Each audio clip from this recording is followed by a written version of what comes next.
In the blood-soaked sands of the American Southwest, where canyons whispered the names of warriors and the wind carried prayers in forgotten tongues, a child was born beneath the sun, marked not by royalty, but by prophecy. His name was not yet Geronimo, not yet feared, not yet legend. He was called Guyakla, the one who yawns, a name that barely hinted at the storm brewing behind his eyes. He was not born a chief. He was not the son of kings or the bearer of war medals. No, Guyakla was something rarer, something older, something wilder. A shaman chosen not by bloodline but by the spirit realm, a man who walked the thin, burning line between the earth and the gods.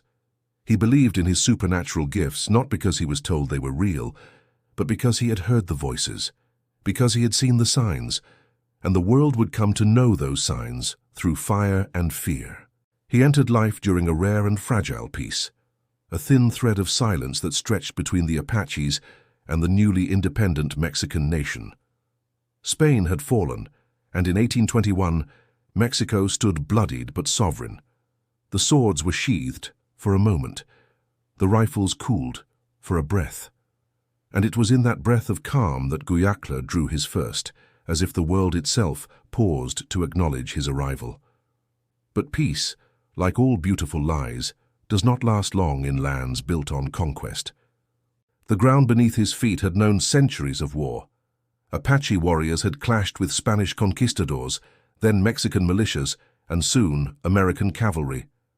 The soil had tasted too much blood to ever forget the taste, and by the time Guyakla could walk, the wind had shifted.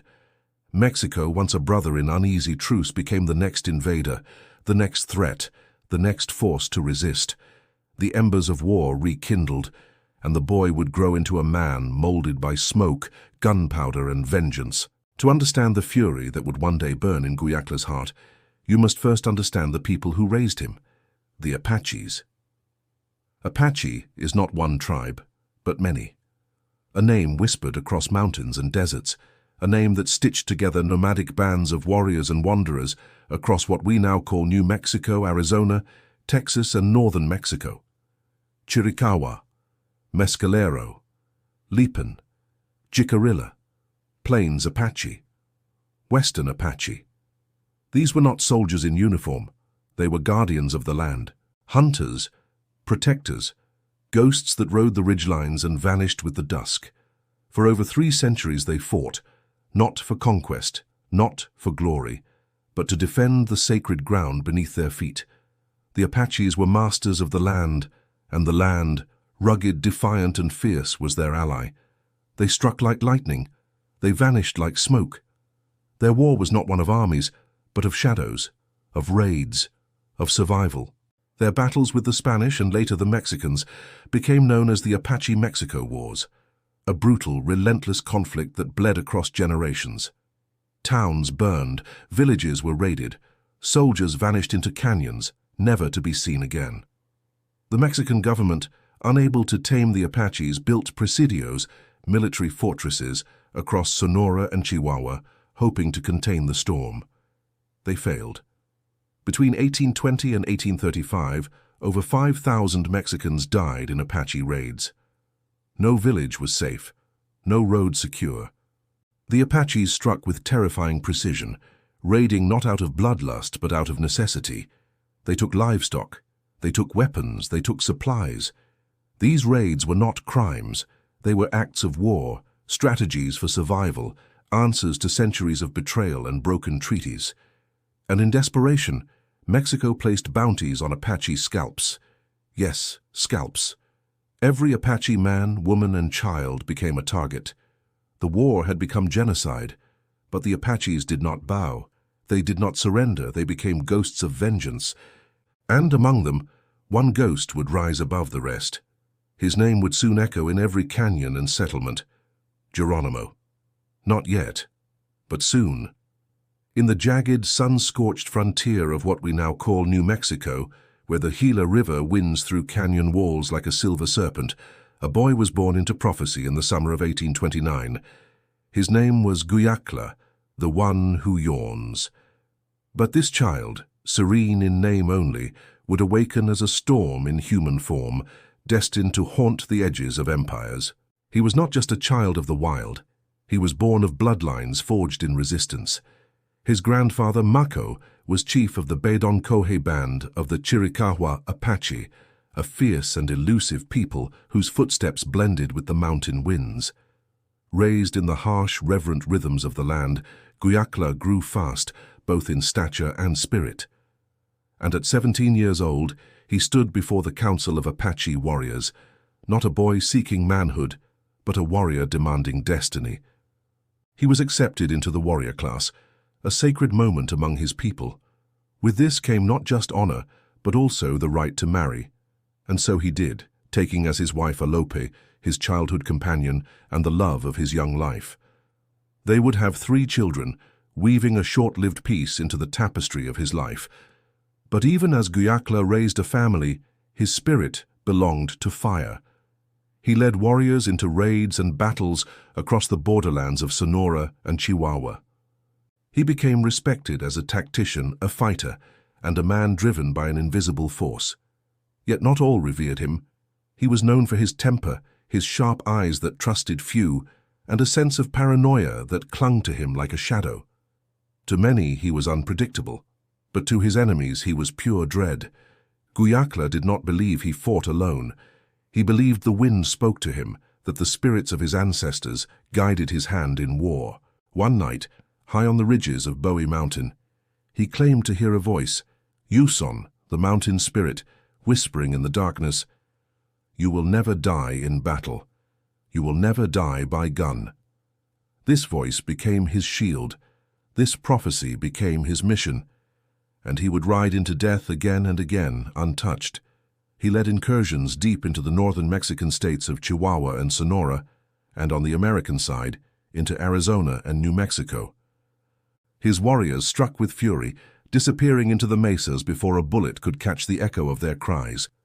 He was not merely a raider, he was a spirit made flesh, and for a time the spirit could not be caught. But fate does not rest. And in 1858, during what should have been a simple visit to trade goods in Llanos, Chihuahua, fate struck Guyakla with its cruelest blade. He had left his small camp briefly. When he returned, he found only smoke. His wife, his children and his mother, slaughtered by Mexican soldiers without warning, without mercy. The man who returned from the ashes that day was no longer Guyakla. That man was gone. From that day forward, he was hate in motion. He would never forgive the Mexicans. He would never again seek peace from them. He once said, reflecting on that moment, "I cannot call back my loved ones, but I can rejoice in revenge." From fire he had come, and to fire he now returned. His transformation into Geronimo, a name that would ring across generations, came not from ceremony, but from the chaos of war. During one ferocious battle against Mexican troops, he charged with such feral energy that the soldiers panicked and began crying out in Spanish, "Geronimo, Geronimo!" a desperate invocation of Saint Jerome, the Catholic warrior saint. Whether they were begging for protection or for forgiveness, it didn't matter. Guyakla heard them. He saw the fear in their eyes. And he claimed that name like a trophy, like a title carved from fear itself. From then on, he was Geronimo. He was no longer simply a man.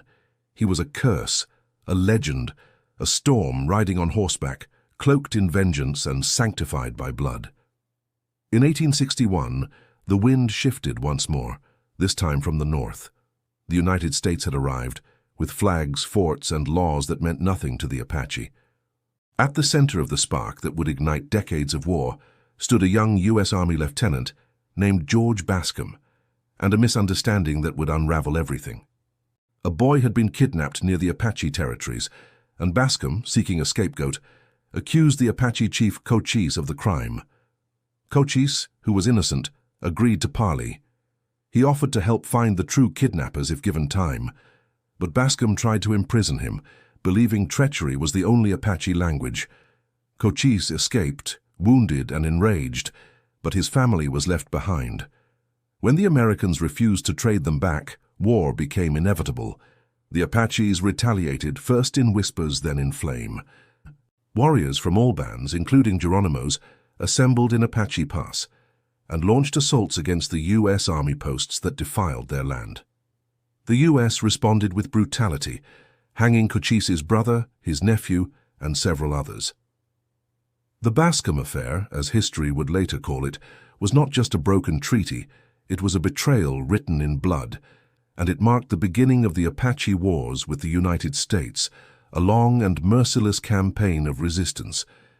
Geronimo, now a name on every soldier's breath, would emerge as the spirit of that resistance, not because he sought glory, but because the spirits would let him rest only in war. In the blistering heat of the Arizona Territory in the summer of 1862, the winds carried not only dust, but tension thick as war cries. As the American Civil War raged in the east, another battle brewed in the unforgiving desert of the Southwest. The U.S. Army's California Column, 2,500 strong, led by Colonel James Carleton, marched with cannons and conviction through Apache lands. Their goal was not merely to reach their Confederate foes, but to secure the land beneath their boots from the native tribes that had ruled it for centuries. Standing in their path was a coalition of Apache warriors, 500 fierce, battle-hardened men, led by the indomitable Cochise and the iron-hearted Mangas Coloradas, names already etched in the desert stone by decades of defiance. The confrontation unfolded in a place destined for legend, Apache Pass, a narrow, treacherous gap through the Chiricahua Mountains that served as a vital artery for movement through the vast desert. The Apaches, knowing the land as an extension of their own breath, took the high ground. From the cliffs above, they rained down fire and fury upon the soldiers and their lumbering wagons. For hours the sky thundered with the cracks of rifles and the wails of the wounded. The Apaches, nimble as spirits, darted between the rocks, vanishing and reappearing like desert ghosts. But this time the U.S. Army had brought more than rifles. They had brought howitzers, artillery that spat iron and thunder. When the cannons roared, the land itself seemed to recoil. Great plumes of smoke and fire tore through the mountain walls, shaking loose boulders and shredding the air. It was the first time the Apaches had faced such overwhelming firepower, and though they fought with every heartbeat, they were eventually pushed back. The soldiers broke through, seizing the precious water of Apache Spring and securing the pass. The desert floor drank deeply of Apache blood that day, but the worst was yet to come. In the aftermath, Mangas Coloradas, the aging but still revered chief of the Mimbreño Apaches and one of the last great figures of his generation, sought to negotiate peace. Perhaps it was exhaustion, perhaps a final attempt to preserve what remained of his people, but his decision would cost him his life.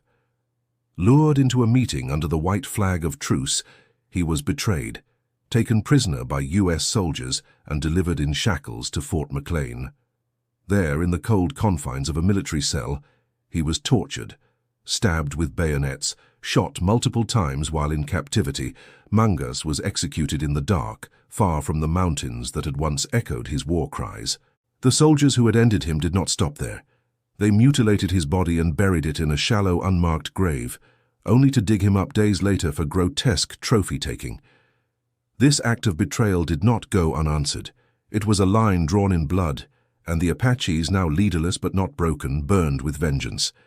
Geronimo, who had once stood beside Mangas in raids and councils, took the torch. If there had ever been a path to peace through diplomacy, it was now buried beneath the stones of Fort McLean. What came next was not a war of armies, but a war of ghosts, where every hill held a memory and every river carried the whisper of wrath. And yet, even amid the scorched earth aftermath of that betrayal, a strange stillness fell over the land 10 years later. In 1872, the winds shifted once more, not with war drums but with quiet footsteps toward a table of peace. General Oliver O. Howard, a Union veteran known for his unusual sense of honor and fairness toward Native Americans, traveled deep into Apache territory, seeking a truce with the legendary Cochise. The war had cost both sides dearly. Entire families had vanished, and both American settlers and Apaches buried their dead in silent graves across the frontier. Cochise, older now, weary but unbowed, met with Howard in the heart of the Chiricahua stronghold. What followed was an agreement unlike any the Apaches had known.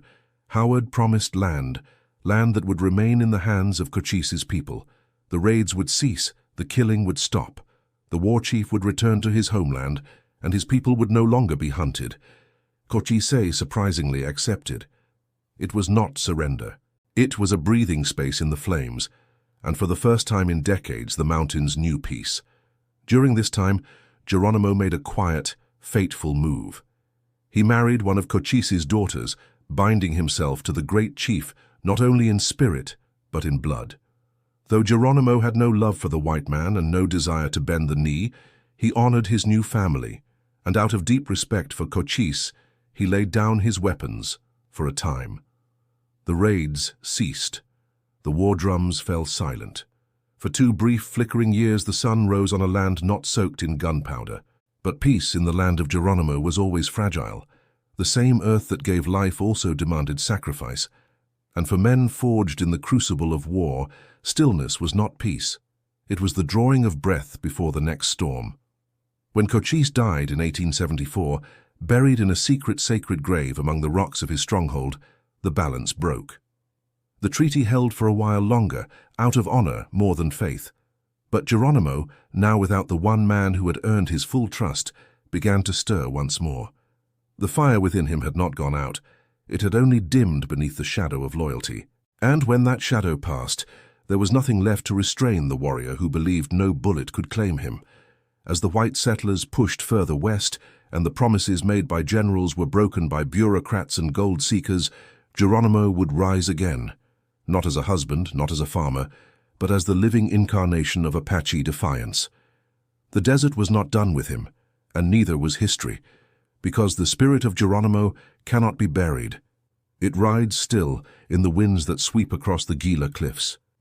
It whispers in the thunder above Apache Pass, and it waits in the shadows of broken treaties for the next reckoning. In the shadow of broken promises and trampled treaties, the fire inside Geronimo refused to die.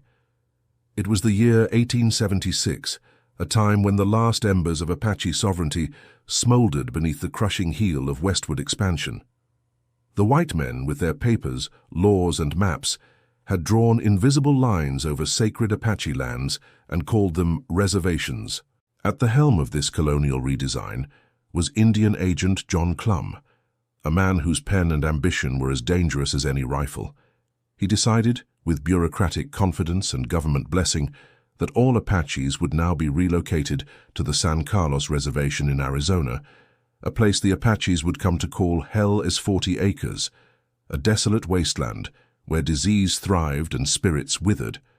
But Geronimo, fierce, spiritual, and unbreakable, would not go quietly. He saw through the lies. He knew this wasn't a gesture of peace, it was containment. It was exile, a slow bureaucratic suffocation disguised as diplomacy.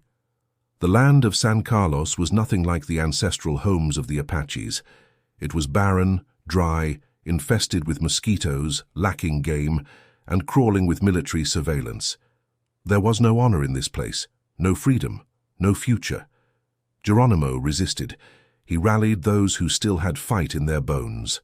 Families, warriors, and dreamers followed him as he once again abandoned the imposed chains of reservation life and vanished into the rugged wilderness. The Sierra Madre Mountains of northern Mexico would become their fortress, their sanctuary, and their battleground. It was here, among towering stone peaks and deep-shaded canyons, that Geronimo reawakened the spirit of defiance, reigniting a war that the U.S. government had hoped was long extinguished. In 1877, Geronimo was captured. Bound in chains, eyes burning with fire, he was marched back to San Carlos like a trophy of war. The government believed the mountain wolf had been caged, but wolves do not forget how to hunt. Years passed, tensions simmered, and in time the wind shifted once more. By 1881, Geronimo escaped again, slipping away under the cover of darkness with a small but loyal band of warriors. They rode south to the Sierra Madre, the wind at their backs and the blood of ancestors in their veins. From this stronghold, they waged a new war, not for territory but for dignity, not for revenge alone but for remembrance.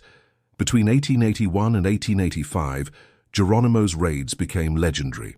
He descended like a storm on both sides of the U.S.-Mexico border. striking fear into soldiers, settlers, and entire towns. No one knew where he would appear next. In the dead of night, smoke would rise from the embers of burned ranches. Tracks would vanish into the canyons. Bullet casings would glint like silver warnings in the dirt. His warriors were few, but they moved like spirits, swift, silent, untraceable. They struck with precision, vanishing into the mountains before alarms could be sounded. Mexican and American authorities alike grew desperate. His raids were not random. They were messages, a declaration. We are not forgotten. We are not finished. In 1883, under increasing pressure, the Mexican government did the unthinkable. It granted the United States military permission to cross the border and hunt Apaches on Mexican soil. For the first time, the U.S. Army would pursue Geronimo beyond its own borders, turning the rugged heart of the Sierra Madre into a haunted no-man-s land where soldiers became prey. Colonel George Crook was dispatched with a force of cavalry and scouts, but Geronimo was not a man who could be tracked by conventional means. He moved through terrain that broke horses, in lands where the sky kissed stone and the earth bled memories. His warriors knew the land like they knew their own bodies, and no army could follow where Geronimo led. Frustration mounted. Between the raids, ambushes, and devastating losses, the myth of Geronimo grew larger than the man. His name echoed across campfires and military posts alike. Newspapers screamed of his savagery. Townsfolk whispered of his supernatural powers. They said he could vanish into thin air, that bullets curved around him, that he could speak to the wind and read the stars. By 1885, the government had had enough. A bounty was declared, $25,000, dead or alive, an astronomical sum for the time. It was not just a hunt, it was a manhunt, soaked in politics and desperation. Geronimo had become the face of every failed treaty, every dishonored promise, every Apache who had refused to die quietly. He had become the final obstacle in the government's march toward total domination of the West. But Geronimo did not run in fear. He ran because the land ran with him. His people were his shadow. The mountains were his armor. The rivers, his trail. Every raid, every escape, every battle. It was not only survival, it was legacy. He would not be forgotten. He would not be tamed. And as the full force of the United States military closed in on him, with guns gleaming and cannons ready, Geronimo stood unshaken in the heart of the wilderness, a storm refusing to pass. Because legends don't surrender easily, and those who ride with the spirits of their ancestors don't die in chains. They live forever in the stories carved into the stone and sung in the wind. The year was 1886. The sun beat down mercilessly over the jagged ridges of the Arizona desert. Dust clung to the skin. Shadows stretched long across the canyon floors. And somewhere among the wind-swept ravines and high mountain trails of the Sierra Madre, the last free Apache war party on the continent still rode, hunted by thousands, betrayed by time, and encircled by an empire. For months the U.S. Army had pursued him. Over 5,000 soldiers, hundreds of scouts, and an arsenal of weapons were sent to catch one man and the few warriors who rode with him. The mission was clear. Geronimo must be brought in, dead or alive. He had become more than a threat. He was now a symbol of resistance the government could no longer tolerate. But steel alone was not enough to break him. They sent General George Crook, and Geronimo slipped away from him like a ghost. They replaced Crook with General Nelson A. Miles, and even then, Geronimo eluded their grasp. The mountains were his allies, the night his cover, and the spirits of his ancestors, his constant companions. But every spirit, no matter how fierce, tires eventually. After months of relentless pursuit, hunger, illness, and the burden of knowing his people would suffer more with every passing raid, Geronimo looked to the horizon and saw the end. It was not surrender he saw, but survival. And so he listened when Lieutenant Charles Gatewood, the one white officer he trusted, came to speak, not with threats, but with respect. And on September 4th, 1886, in the still silence of Skeleton Canyon, beneath the burning Arizona sky, Geronimo laid down his weapons for the final time. There was no ceremony, no songs, no salute, only the creak of leather, the clinking of chains, and the weight of generations pressing down on a man who had defied death again and again. The war was over. The Empire had won. But the battle for dignity had just begun. With the dust of Skeleton Canyon still fresh on his boots, Geronimo and his band were shipped east, far from their ancestral lands. They were not treated as warriors. They were not recognized as sovereign. They were branded as prisoners of war, a label they would wear for the rest of their lives. Florida was their first destination. The climate was alien, the air thick with humidity, the skies heavy with unfamiliar stars. Fort Marion, then Fort Pickens, were their cages, old Spanish forts repurposed into modern dungeons. The Apaches, used to the dry winds of the Southwest, now suffocated in the damp, disease-ridden coastal barracks. Malaria swept through the prisoners like wildfire. Tuberculosis followed. Families were torn apart. Wives separated from husbands. Children barely old enough to understand the word freedom were ripped from their mothers, arms and shipped off to distant places like the Carlisle Indian Industrial School in Pennsylvania, a cold institution with a colder mission: to kill the Indian, save the man. Hair was cut, language forbidden, traditions erased. And for Geronimo, whose very soul had been shaped by the songs of his people, this was the cruelest wound of all. Not death, not chains, but the silent murder of memory. In 1894, after years of imprisonment, the surviving Chiricahua Apaches were relocated once more, this time to Fort Sill, Oklahoma. The winds there were familiar. The bluffs and canyons echoed faintly with the sounds of home. For the first time in decades, Geronimo was allowed to live not behind bars but upon the land, though still a prisoner of war. He built a small home. He farmed the dry soil. He raised cattle. He carved wood. He began to live. Yet even in this quiet exile, the world would not forget him. To the military, he was a living legend. To the public, a curiosity, a remnant of a savage past in a civilized world. And so they paraded him, photographed him, displayed him. In 1904, at the St. Louis World's Fair, thousands lined up to see him. He sold buttons and autographs beneath the banner of the fiercest Indian that ever lived. The man who once rode into towns under a hail of bullets now sat beneath a canvas tent, signing postcards. In 1905, he rode in President Teddy Roosevelt's inaugural parade, mounted proudly on horseback, flanked by other native leaders. The crowd cheered. The cameras flashed. The war was forgotten but not forgiven. Geronimo later met Roosevelt in person, and with humility, dignity, and the fire of 100 raids still burning in his heart, he begged for one thing: to return to Arizona, to his homeland, to the sacred lands of his ancestors. Roosevelt denied him. The wounds, he said, were still too deep, too many lives lost, too much blood spilled. "You may never return," the president said, despite the loyalty Geronimo had shown in peace. And so, Geronimo remained a prisoner, a respected prisoner, but a prisoner nonetheless. Still, the old warrior adapted. He found meaning in his days. He traded, he carved, he learned about Christianity. He tried, in his final years, to reconcile a lifetime of bloodshed with the promise of forgiveness, but his spirit remained restless. He often spoke of visions, of arrows guided by unseen hands, of spirits who whispered to him in dreams, and perhaps in those final winters he saw his end coming. In February 1909, after a long day riding into town, Geronimo fell from his horse and lay all night in the cold rain. By the time he was found, pneumonia had already begun to claim him. On February 17, 1909, the man once called Guyakla, the one who yawns, breathed his last breath at the age of 79. He died far from his homeland, far from the mountains that had once protected him, far from the rivers where he had bathed his children and buried his dead. But he died with his dignity intact. He had never betrayed his people, never broken his word, never surrendered his spirit, and on his deathbed, with what strength he had left, he whispered words to his nephew: "I should never have surrendered. I should have fought until I was the last man alive." His body was buried in the Apache cemetery at Fort Sill, near Beef Creek, under a stone marked with his name.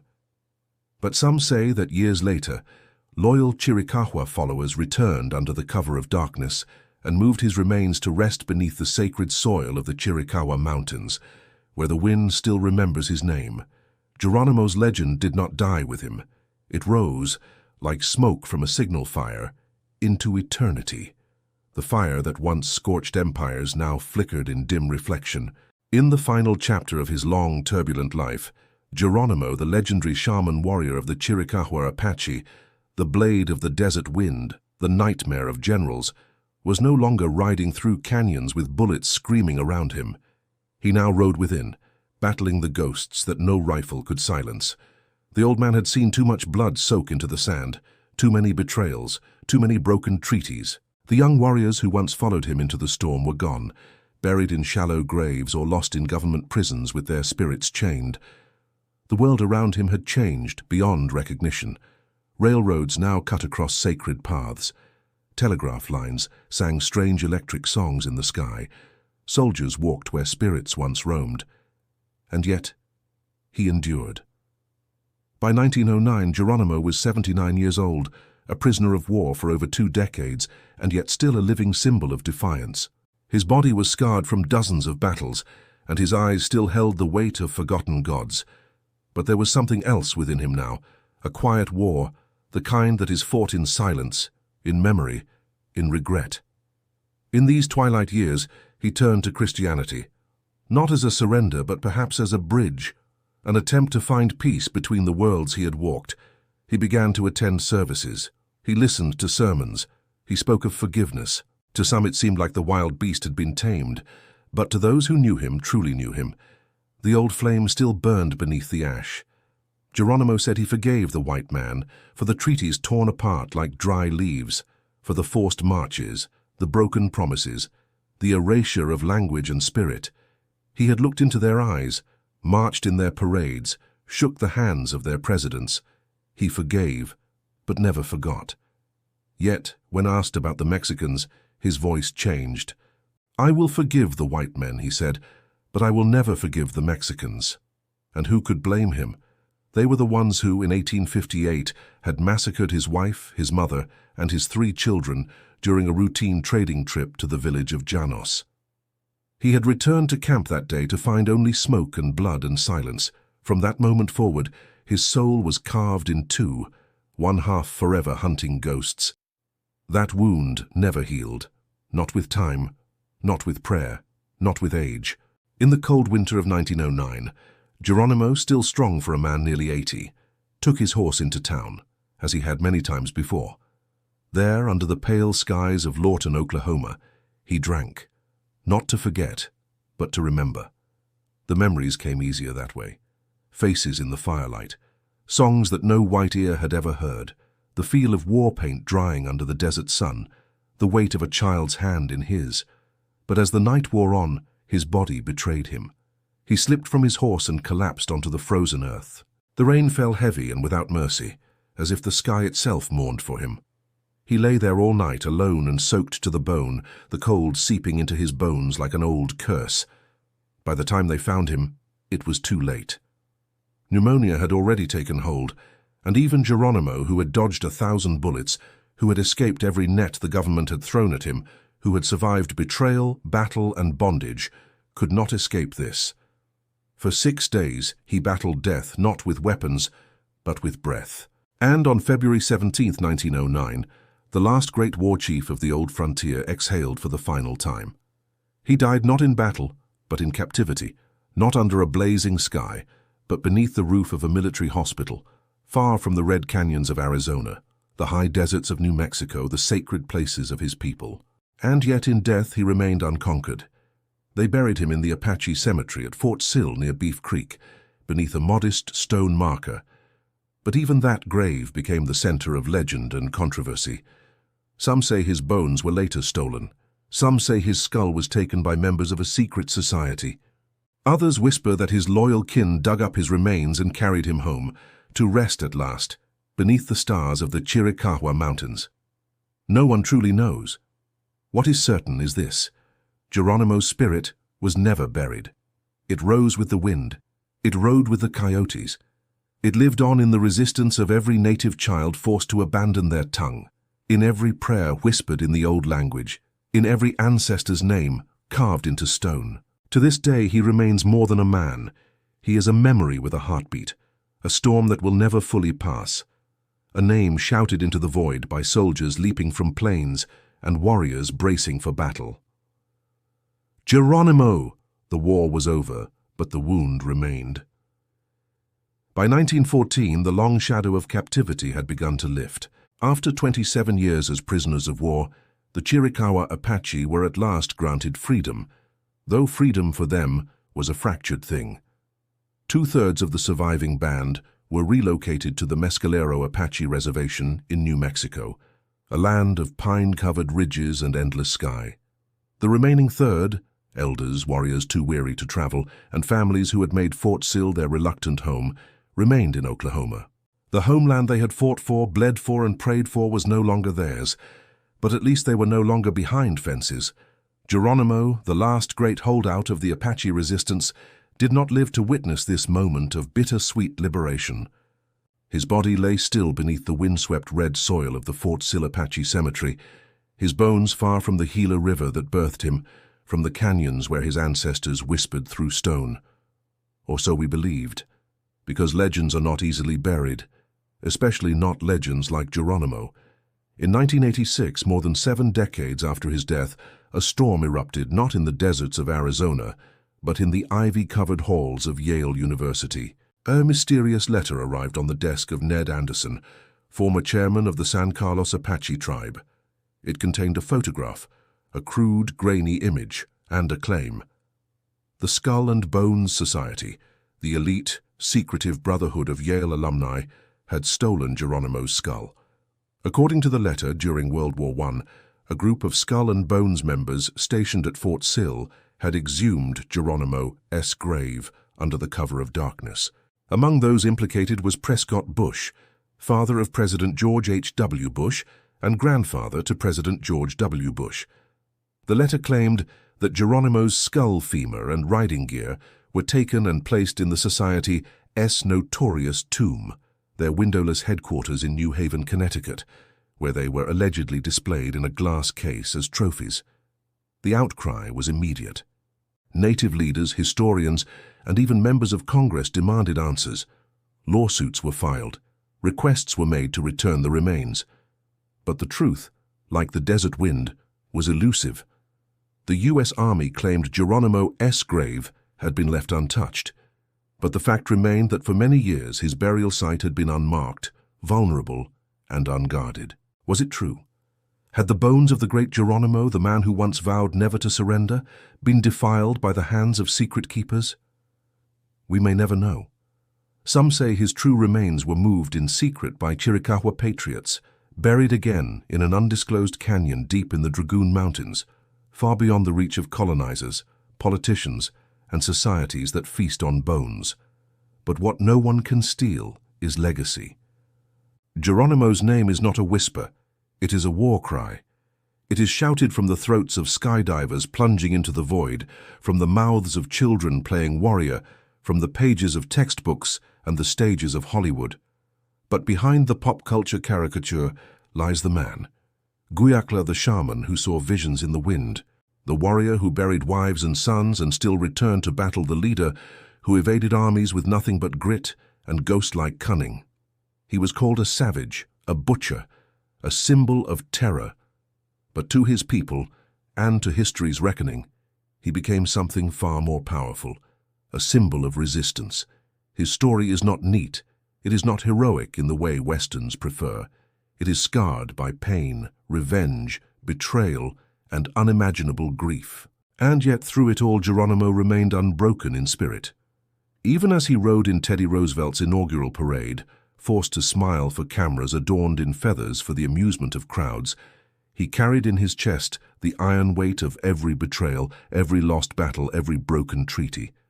When he begged the president for his freedom, Roosevelt refused. "You have a bad heart," he told him. "You are not a good Indian." And still Geronimo, defiant even in chains, declared that he forgave the white man. "But I will kill Mexicans wherever I can," he added. His hatred for Mexico never dimmed, never softened.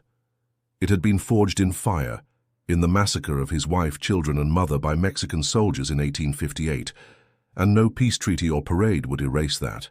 In his final years, Geronimo sought peace not in politics but in faith.